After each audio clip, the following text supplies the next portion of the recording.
Hey, have you ever felt self care is an escape from reality? What if it's actually something much deeper?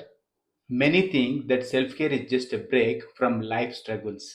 But escaping doesn't solve the problem. It's time to truly think what truly self care means.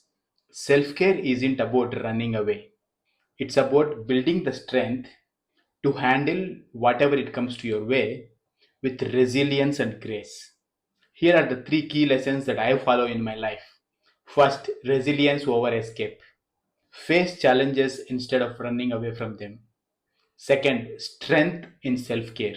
Use self care to build your inner strength, not as a band aid.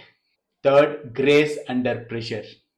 Approach life struggles with great care, grace, and calmness. This is what self care means to me and how I live my life. Share your thoughts below and let's redefine what self care truly means to together. Thank you, and I see you soon with the next yet another stunning video.